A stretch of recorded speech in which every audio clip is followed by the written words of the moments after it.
I'm Bill Moyers. Do you ever have the feeling that someone you don't know is trying to send you a message? Well, you don't have to believe in extraterrestrial creatures to know it's so. We're all constantly the targets of people who want to win us over. Every government department, every major corporation, every organization with a mission employs experts in public relations whose job is to get their message across in the best possible light. Public relations has become a major industry of the 20th century, product and symbol, in a way, of our age. This broadcast is about two men who were the first of their kind, pioneers of PR. One gave the Rockefellers a new image, the other turned lights on all over the world.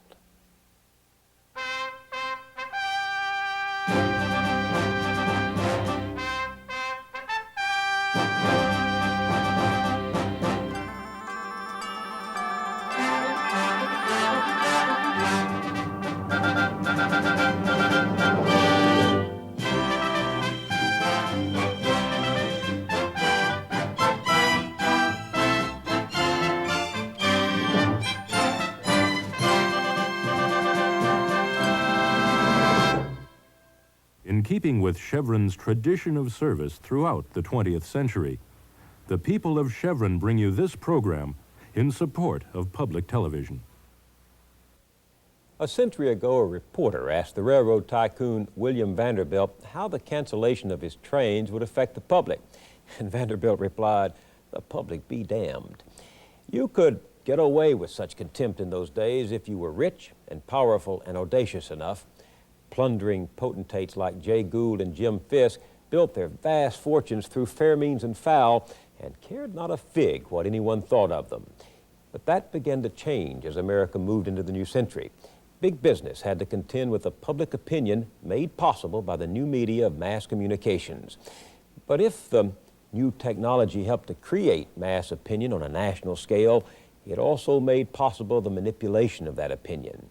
Men begin to master the art of what the historian Daniel Boorstin calls the pseudo-event, one that doesn't just happen, but is contrived news created for a purpose. The news conference, the press release, the staged event, all became part of a constant drama of persuasion. Off stage, the public relations experts writing the script and directing the actors. None have ever done it more skillfully, to my knowledge, than Edward Bernays and Ivy Lee. If I had to point to one moment when public relations as we know it began to come into its own as a 20th century phenomenon, it would be in a meeting in 1914 between Ivy Lee and his most famous client, a man whose very name embodied the whole capitalist system. Passing by, passing by, passing by. Passing by, oh, the good we all may do, while the days are passing by. That's fine. You're a good song leader, Mr. Rockefeller. John D. Rockefeller Sr., with the exception of a few emperors of China, he may have been the richest man this world has ever seen. He lived to a ripe old age, and with age came honors and respect from America and around the world. The family name was synonymous with philanthropic giving. The old man beloved as a patriarch of American enterprise and a benefactor of humanity. Here's how the press and newsreels of the day fancied him, the kindly, friendly elder whose golf scores and folksy homilies could make headline news.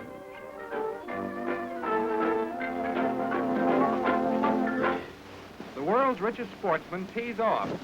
John D. Rockefeller Sr., not far from the century mark, drives the first ball on his daily round of golf, which he claims is the chief reason for his health and long life. This year, in a jovial mood, he consented to a talking picture for exclusive recording by Paramount News. I hope you're well. Bless you. I am very well. Good.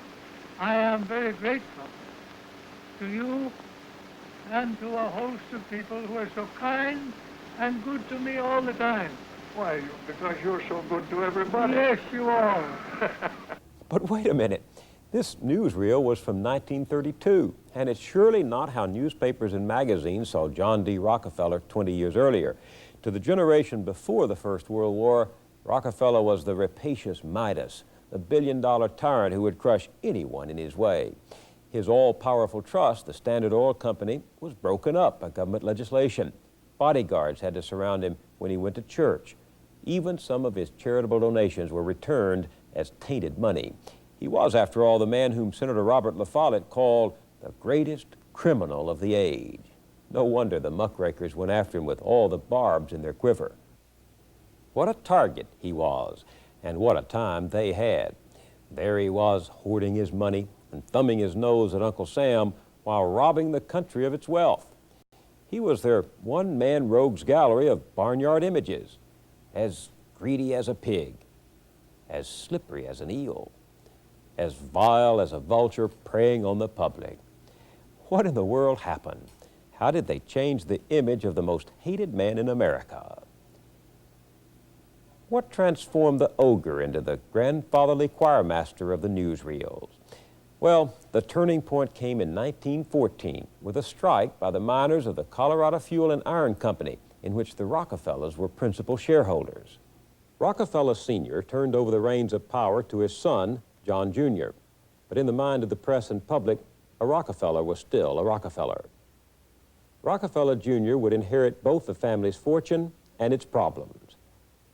In 1914, the problems centered on the town of Ludlow, Colorado, a scene of violent confrontation. They called it Bloody Ludlow. On the east side of the Rockies, Colorado is rich in coal, and the story of the miners of Colorado should be told. Colorado, it was a poor place to raise a family in the 1910s, and the miners of Colorado were poor, hard-working men. I think you could say that the miners of southern Colorado in that period were among the most painfully oppressed anywhere in the world. George McGovern, Democratic presidential candidate in 1972. He wrote his PhD dissertation and a book on the struggle of the Colorado miners. They lived in company towns where everything was owned by the company. The stores where they bought their groceries and supplies, the churches, the schools, even the courts were more or less controlled by the companies in that period. And these miners worked under the most appalling conditions. The mines were very dangerous. It was not unusual for 100 or 200 miners to be killed in a single year. And of course, at that time, they worked at subsistent wages without any union representation. And the miners of Colorado were poor, hard-working men. Now Rockefeller, he was a rich man. He owned the mines and he owned the land. He wrote the law books for Colorado, and the sheriff was his right hand. United Mine Workers moved in an effort to organize the coal fields when the major coal companies refused to meet with the union representatives. The strike was called, and about 13,000 miners and their families moved out of the company towns, moved into tents that were provided by the union. Will the miners, they took to striking for union and a living wage. The striker did not have a very high standing in the eyes of the American public when this strike began in 1913. It was just generally taken for granted that if you were on strike, you were unappreciative, you were undisciplined, you were under the control of sinister foreign influences, you weren't quite loyal to the nation. and therefore every resource of the police power or of private corporate power that could be directed at breaking a strike was generally accepted. Call the militia, get vigilantes, we'll get 'em guns, don't you spare no cost, 'cause we have got to show them dirty miners that Rockefeller, he is the boss. And so one morning, without warning, that state militia, they opened fire. The soldiers raked the colony with machine guns and then set fire to the tents which housed the families of the miners. The next day, 53 people lay dead. Among them, the charred bodies of 13 women and children pulled from the ashes of their homes. The date, April 20th, 1914, the day of the Ludlow Massacre. It was headline news across the country. For the first time, public opinion sympathized with the strikers. Rockefeller was condemned as the man behind the guns, the murderer of women and children. The writer Upton Sinclair organized pickets wearing the crepe armbands of mourning to stand vigil outside Rockefeller's home, office, and places of worship. Bloody Ludlow would not be forgotten. Rockefeller Jr. was moved to act. The vilification of his family's name had gone far enough. It was time to refurbish the Rockefeller image. He turned to a former newspaper man with the reputation for clever handling of the publicity problems of big business, a man with the unusual name Ivy Ledbetter Lee. Ivy Lee's son, Jim Lee. Rockefeller was in serious trouble with the Colorado Fuel and Iron Strike and really didn't know what to do, and someone suggested that there was a young man with a tall, stiff collar who had a lot of new ideas, and he might like to talk to him. So he got in touch with Ivy Lee, and this was the beginning of a very long and very interesting association. Ivy Lee was one of the first of the century's image makers, and a wizard at it. It's just the art of getting believed, he said. His critics disagreed. They called him Poison Ivy. At the turn of the century, why, businesses had, and some businesses and some people tended to operate without any respect to what the public thought of them. They didn't care. So public be damned was they didn't care what the public thought. Ivy Lee came along and said that you can't continue to exist, to operate successfully, to be thought well of, unless you take into consideration what the public thinks of you. It was the first time in any American labor struggle where you had an organized effort to use what has become modern public relations to sell one side of the strike to the American people, in this case, the Rockefeller or the management side. Ivy Lee said many times that he never changed Mr. Rockefeller. What Ivy Lee did, primarily for Mr. Rockefeller Sr., was to make the other side of the man known. There were a variety of techniques that Ivy Lee used. It was a total public relations campaign. It included, first of all, a series of fact sheets that he published to give the mine operator's side of the strike. Everything was done to discredit the strikers morally and to paint them as substandard citizens. Ivy Lee engaged the services of prominent people to sign articles that gave the mine operator's side of the story. He persuaded the governor of Colorado to sign such a public letter that was widely distributed across the country, even delivered personally to the President of the United States, Woodrow Wilson.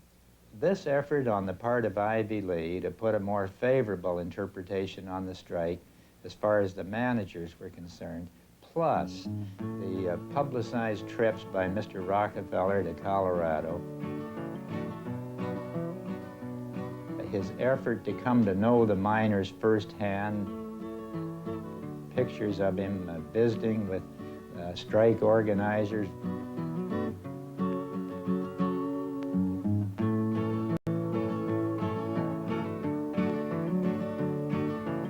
talking with the miners and their families, asking the mothers about the conditions in the homes, asking the miners about the conditions underground.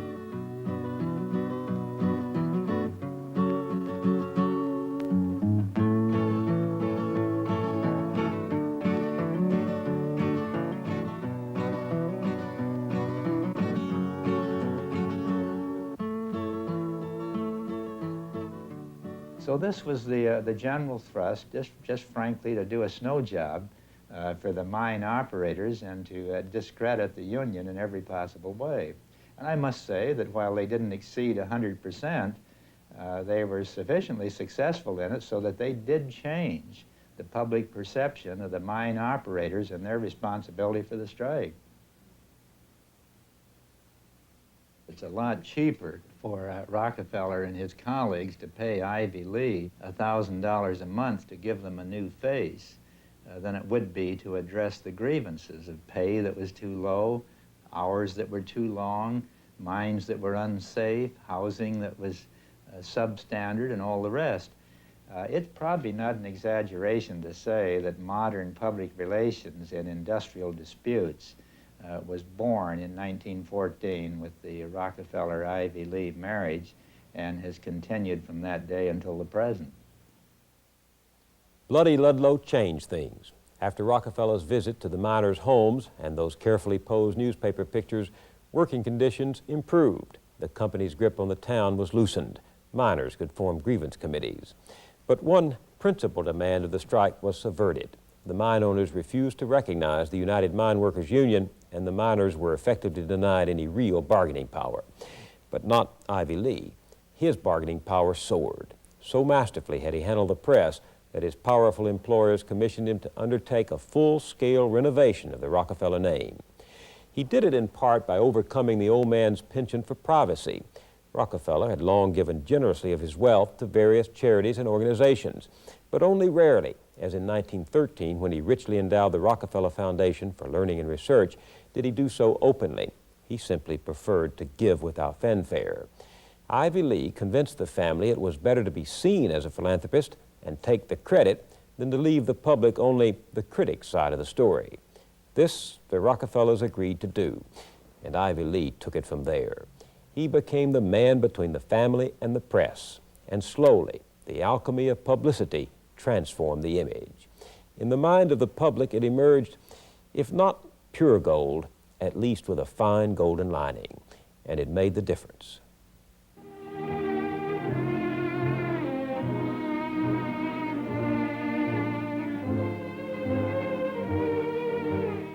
John Davison Rockefeller Sr., once the world's richest man, was even better known as a public benefactor, devoting millions to science, education, and philanthropy. Oil was the foundation of the vast wealth which Rockefeller used to help others. Here is an intimate glimpse of the oil magnate posing for Pathé News. And after his picture was taken, he turned cameraman himself, enjoying every minute of it. Deeply interested in his fellow men, Rockefeller was particularly fond of little children, and in recent years became famous for giving them dimes on every occasion. Rockefeller had the real Christmas spirit of giving and loved to present gifts to his many friends and to the children he always was delighted to have around him. Riverside Church, with its world-famous Laura Spelman Rockefeller carillon, is an imposing monument to his faith, and Rockefeller Center, the greatest development of modern times, stands as a tribute to the man who devoted his fortune to the progress of humanity. Before Ivy Lee died in 1934, he had lunch with the only man considered his equal, Edward L. Bernays. There they sat, founding fathers of the business. But Lee was in a pessimistic mood that day, and he told Bernays that public relations was a temporary phenomenon that would probably die with both of them. Bernays was to make sure that didn't happen. He was the first person to say, "I'm a public relations counselor," and he was determined to turn the practice into a recognized profession. He wrote books of theory to make public relations a companion of the new social sciences with special insights into human motivation.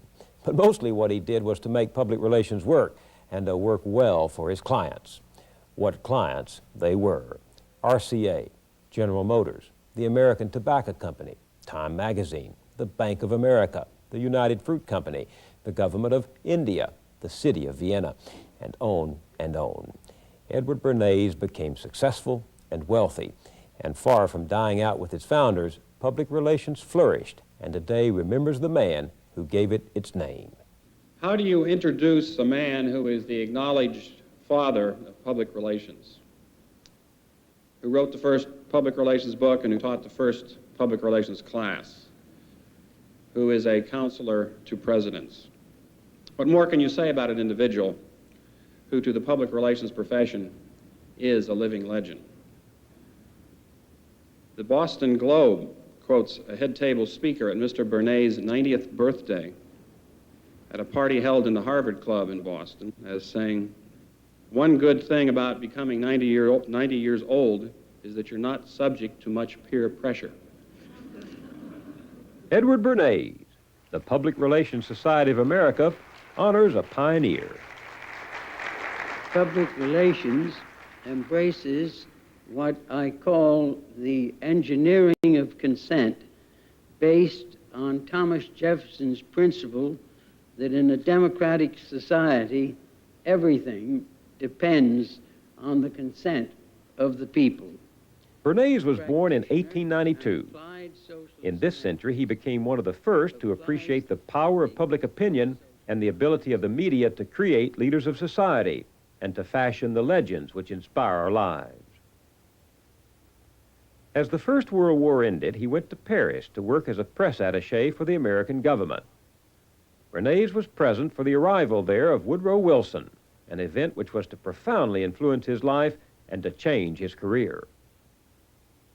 Do you remember Wilson's entry into Paris as the Prince of Peace? Oh. Were you there? I was there.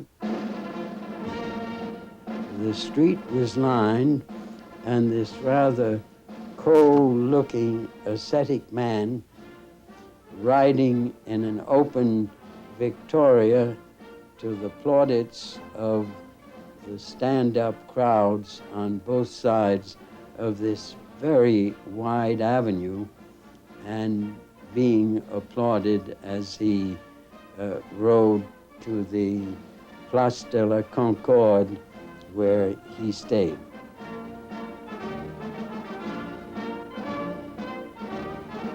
And the day of his coming, my maid, a young peasant woman from the interior of France, came to me in the morning and asked whether she could have the afternoon off. And I said to her, "Pourquoi? Why do you want the afternoon off?" And she said, "Je veux voir les bienfaiseurs de l'humanité." I want to see the well-doer of humanity. And obviously, I let her off. This image of Woodrow Wilson as the living Prince of Peace owed a lot to official U.S. propaganda. Bernays had been part of a federal wartime agency called the Committee on Public Information. Its purpose was to shape public opinion in support of Wilson's war policies at home and abroad. And now, Wilson's crusade to turn the victory into lasting peace. Bernays saw firsthand the power of words and pictures to sway masses of people, what he was later to call the engineering of consent. The effect of this activity had brought about a situation in which Woodrow Wilson became a Godhead symbol. They believed that he had made the world safe for democracy. That's right. They believed that he had fought the war to end all wars. And so did I. And you believed it. You believed your own propaganda. And this was the first time that the government had actually consciously gone into the business of opinion making. Right. Well, they didn't even call it opinion making at the time. They called it information. Information of a very special sort. As these World War I posters indicate, this was information backed with the powerful force of emotions. The job of the Committee on Public Information was to change the mass of Americans from an isolationist democracy to an organized war machine, molding a confused and shapeless public opinion to a single purpose. In 1917, the committee was to turn to a new and untried medium to reach this public: motion picture film. Movie screens across the nation reflected the coming images of war and the U.S. government's first shaky attempts to propagandize its own people.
The committee's work today would be thought of as amateurish vis-a-vis modern social science knowledge.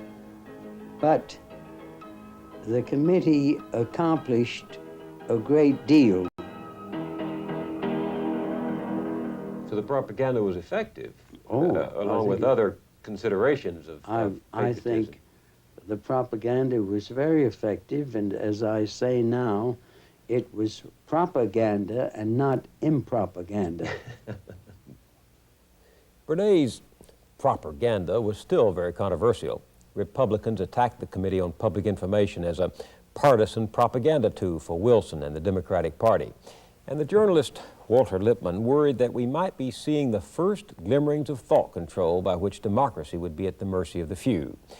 But Woodrow Wilson could not sell his 14 points in the Treaty of Versailles to the American people and Congress.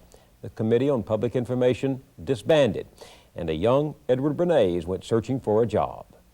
When you came back from World War I, came back from seeing Woodrow Wilson hailed as the liberator of the West, what did you do? Did you decide then to pursue public relations? Had you discovered some new Rosetta Stone? Well, after experiencing this world situation and recognizing the importance of ideas as weapons, what Victor Hugo had once said, it is useless to send armies against ideas, I decided to open a small office and see whether we could not apply what I had learned in the war to peacetime pursuits. The 1920s. Bernays came home from war and put his talent to work for American business corporations. He was exactly the right man at the right time. American industry was in a frenzy of expansion.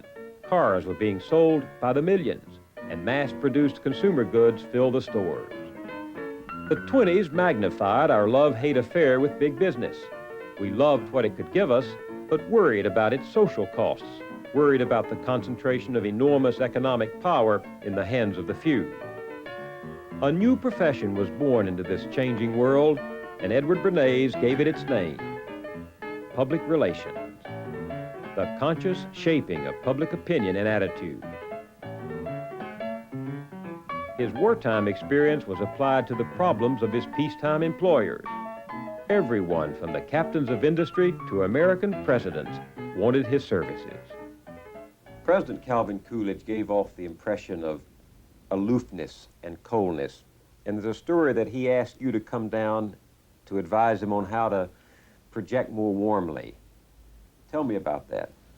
Coolidge had been a Vermonter, or was a Vermonter, and anybody from Vermont was regarded as a cold, frigid human being brought up in the north of New England.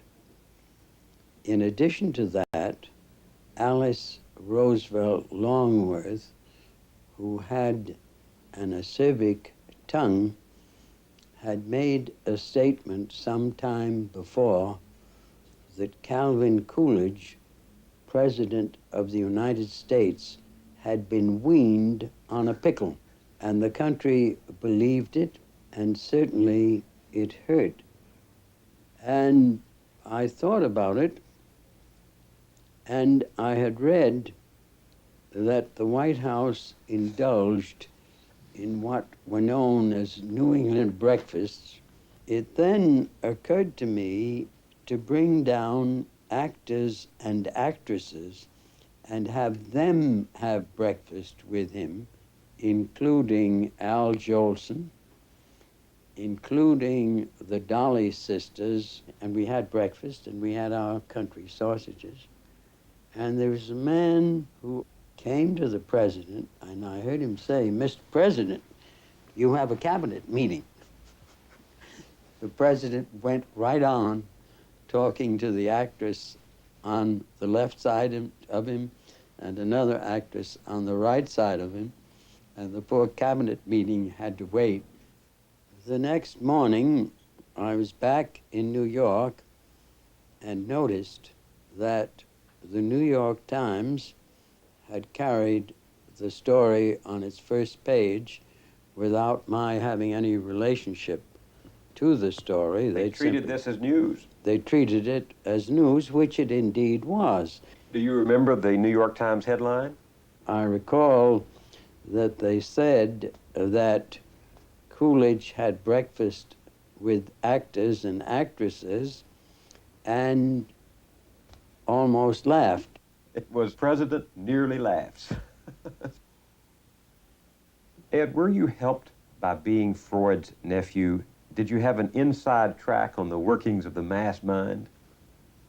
Well, my mother was his younger sister, and my father was the brother of his wife. And at home, contrary to what is done today, the dinner table at night became a discussion forum at which the two parents would discuss what was on their minds, and children were seen and not heard. But actually, children listened. What did you hear? Well, I heard about my uncle's theory of dream interpretation.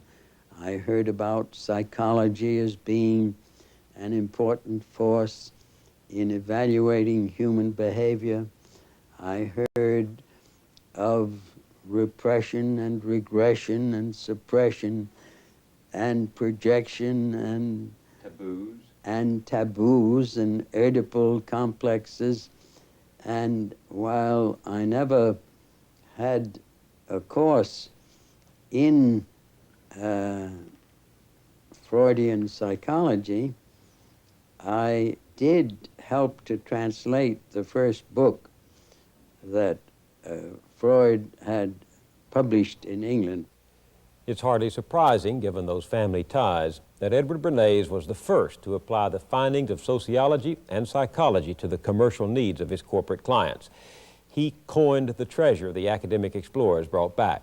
Just consider the counsel he gave George Washington Hill, president of the American Tobacco Company. Even in a time of unbridled commercialism, Hill was fabled as a dynamo of will and ambition, all concentrated on one single purpose: to sell more Lucky Strikes. When Bernays first met him, Hill had a new target: women smokers. Mr. Hill always kept his hat on in his office, which was a symbol of royalty. He had a crown, and I had mine off, and whoever else went there had his hat off. And one day he said to me, "We're losing half of our market." And I said, how is that, Mr. Hill? He said, there's a taboo against women smoking on the streets. How can we break that down? How indeed? Bernays went to Freud's translator and disciple, Dr. A. Brill, for a psychoanalytical interpretation. He said, cigarettes are torches of freedom to women. They indicate women's dramatizing man's inhumanity to women by smoking them, because they're not permitted to smoke. So I called up a young debutante friend of mine, and I said, would you be willing to ask some of your debutante friends, and obviously they're young men, to walk in the Easter parade lighting torches of freedom as a protest against man's inhumanity to women? Well, obviously, the young woman snapped it up, and then I said to her, might I suggest, in the interest of spreading this gospel, that you let all of the news weeklies know about what you were doing.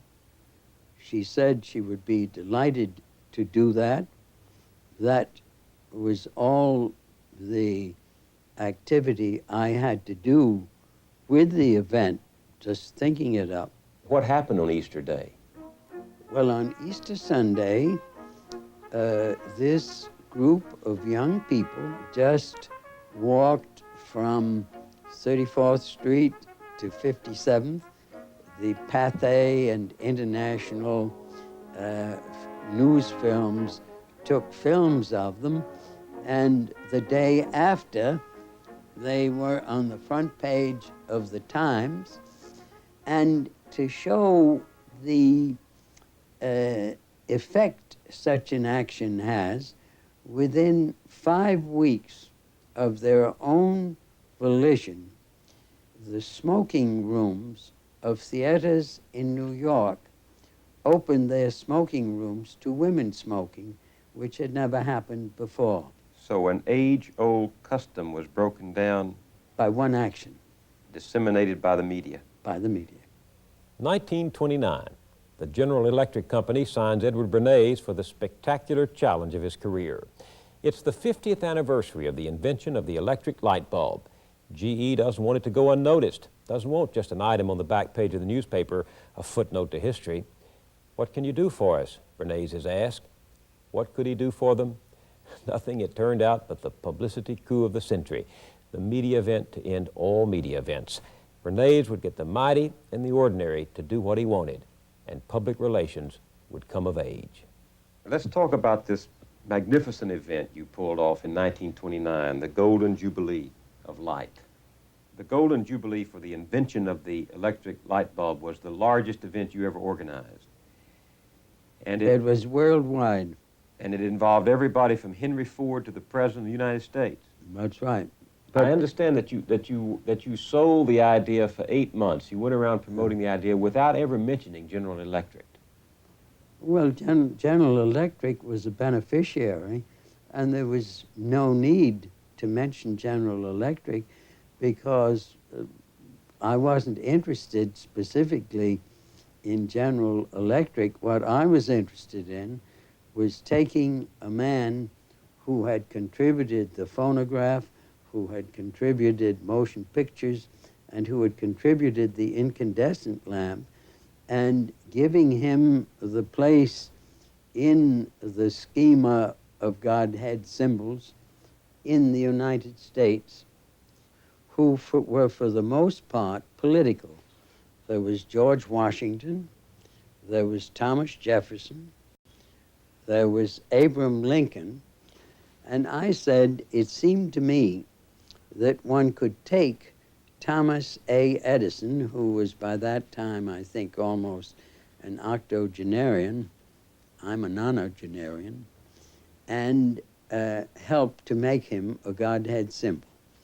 Well, the first thing in the development of anything like this in a country as large as the United States is to have a committee formed which would itself be Godhead symbols of a minor sort.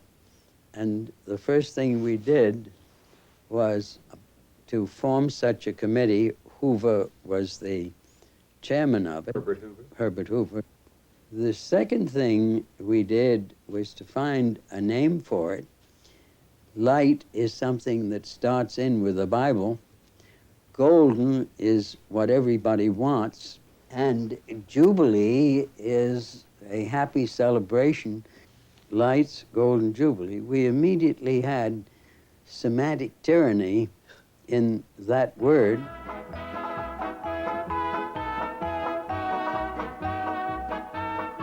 Detroit, October 1929. With Henry Ford as host, Light's Golden Jubilee begins. The arriving celebrities are a who's who of the industrial age. President and Mrs. Hoover, J.P. Morgan, John D. Rockefeller Jr., Madame Curie, Orville Wright, William Randolph Hearst. And for the rest of the world, Bernays organized a worldwide radio broadcast with NBC star announcer Graham McNamee at the microphone. It was reported later that Admiral Richard Byrd was listening to the program somewhere near the South Pole. Good evening, ladies and gentlemen of the radio audience. This is Graham McNamee speaking from Dearborn, Michigan, where Henry Ford and Edsel Ford are entertaining one of the most notable gatherings assembled in the annals of American history to honor Thomas Alva Edison on the occasion of the 50th anniversary of his invention of the first practical incandescent lamp. Tonight is the climax of Light's Golden Jubilee, and what a climax. As you know, the entire world is celebrating this epochal event tonight. This is Edison's Menlo Park, formerly of New Jersey, now in Dearborn, Michigan. Earlier in the year, Henry Ford had moved Edison's original laboratory buildings, complete with outhouses, trees, and bushes, to create this living museum to his childhood hero. The dignitaries come to pay homage in an old-fashioned train, an exact replica of the one on which Edison had worked as a boy. The newsreel cameras of the day record the momentous events and capture as well images of an anxious Edward L. Bernays. 8 months of planning are coming to a climax.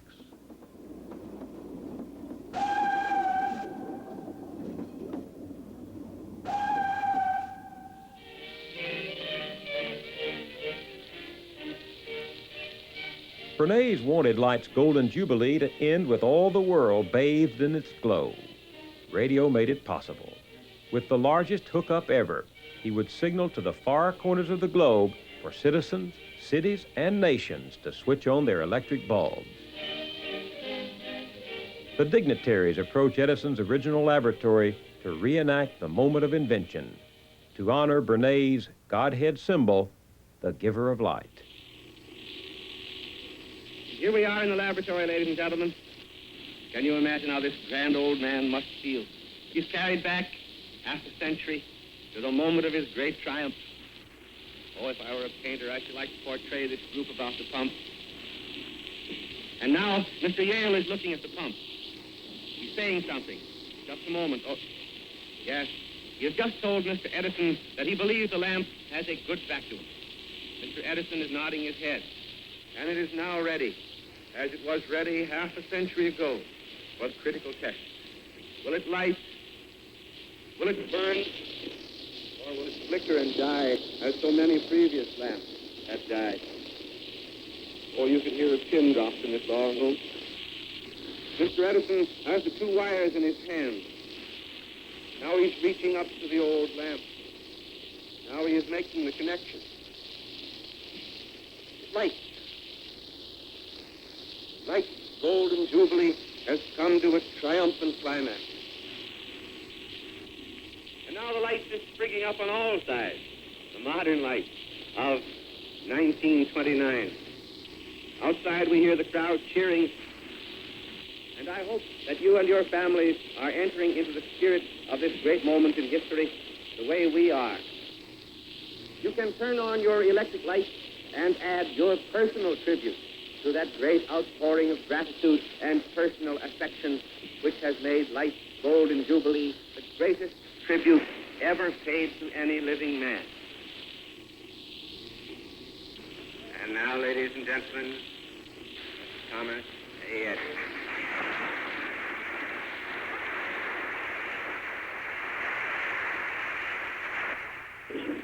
Mr. President, ladies and gentlemen, I am told that tonight my voice will reach out to the four corners of the world. It is an unusual opportunity for me to express my deep appreciation and thanks to you all for the countless evidences of your goodwill. I thank you from the bottom of my heart. Good night.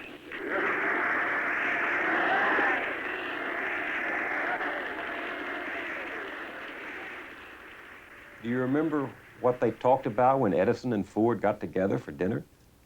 Oh, I'll never forget that. I was a not-so-young man, and I was asked to accompany these two gentlemen, both of whom had completely revolutionized America and really the world, and I decided to shut up and listen to the wisdom of these two great innovators.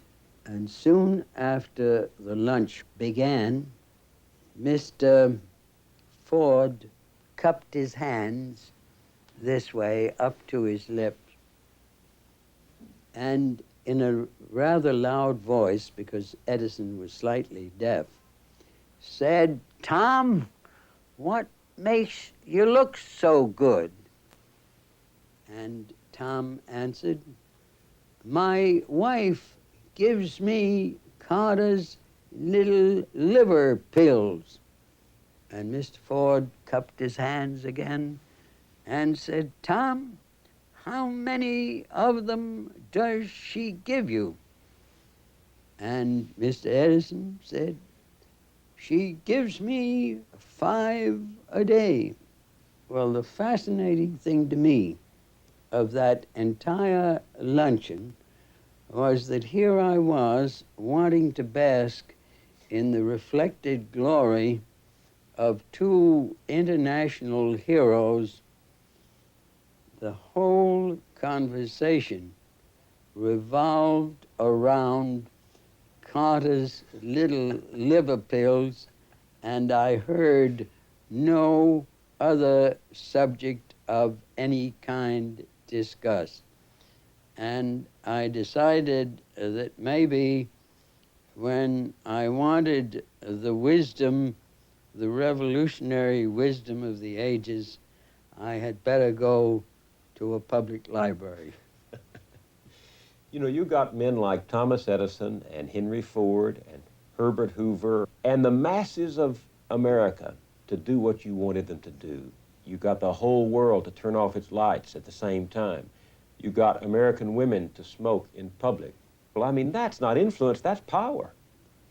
Well, but you see, I never thought of it as power. I never treated it as power. People want to go where they want to be led. And where has public relations led us? To a world where just about everybody uses it and defends it. The people in the business say their aim is to inform as much as to persuade. And persuasion is no dirty word, they insist. It's the sound of democracy and free enterprise in action. That's a point. But it is hard to recognize Adam Smith's rational buyers or Jefferson's enlightened voters in a public bombarded with contrived events to make someone's point. Who's pulling the string and why? It's one thing when funny people in bathing suits celebrate Eat More Potato Chips Week, another when the answer to some governmental breach of law or violation of human rights is a highly paid media consultant. Something else, too, when the remedy for shoddy merchandise is a new corporate logo or a press conference featuring a blizzard of facts from hired experts. And in a world where the rich and powerful can hire more and better persuaders, who has the last word? So the challenge to those who use public relations is one of ethics. To busy citizens caught in this century's thicket of unreality, the challenge is vigilance. I'm Bill Moyers.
This program has been brought to you by the people of Chevron, who have been helping to supply America's energy needs throughout the 20th century.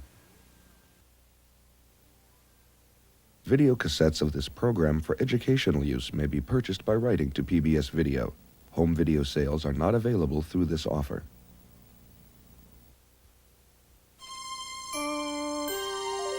This is PBS. Here are some scenes of programs to come on our walk through the 20th century. The CCC answered a number of needs, one being the urgent necessity to replenish overused land that was turning the Midwest into a dust bowl.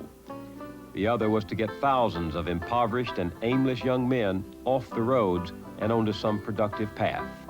No one knows exactly how many took to wandering during the Depression. Well, I'm from South Dakota, and my home's in Rapid City, a very small town, and I've got a girlfriend there, and the reason I'm in this large city is because she turned me down because I didn't have a job to show her good times. Henry Ford thought these vagabond boys would get a better education in the hobo jungles than they could in college. That wasn't a universally held opinion. A diet of thin soup might only teach them about hunger or stealing.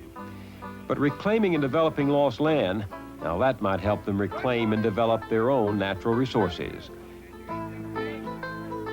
So the first recruits went off to camp in the summer of 1933.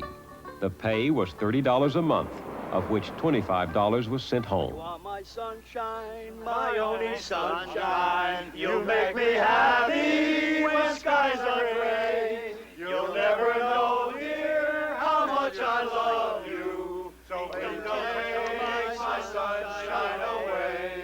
The other night, dear, as I lay sleeping, I dreamt I held you in my arms. When I awoke, dear, I was mistaken. So please don't hurt my head and I cried. Now, nearly 50 years later, the CCC still claims the hearts of many alumni. You make me happy when skies are gray.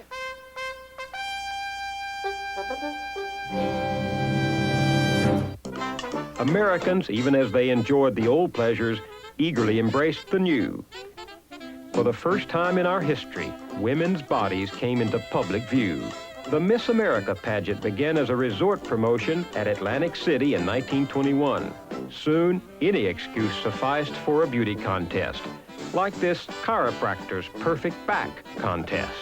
Under the fluff, a message. Victorianism was dead. One fuel for all that restless motion was alcohol. Prohibition, begun in 1920, made drinking a crime and did cut average consumption of alcohol by a third. Yet Prohibition also turned millions of ordinary Americans into lawbreakers. Some nasty, wicked eyes would peer out, and you would say, I am Ruth Gordon, and you'd say, never heard of the thing. The man would come to the door and he'd say, who? In other words, who sent you? And he'd say, George or Benny or whoever. Some people made needle beer, they called it. They'd put it in kegs and inject it with ether. Then you had all sorts of home brew that was made, and this is a great big thing.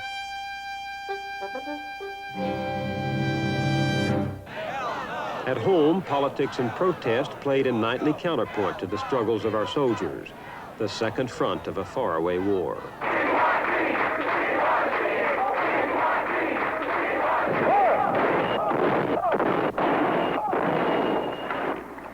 I am announcing today my candidacy for the presidency of the United States. You gotta be left or right, but you gotta be left or right, but you gotta be left or right, but you gotta be left or right, but you gotta be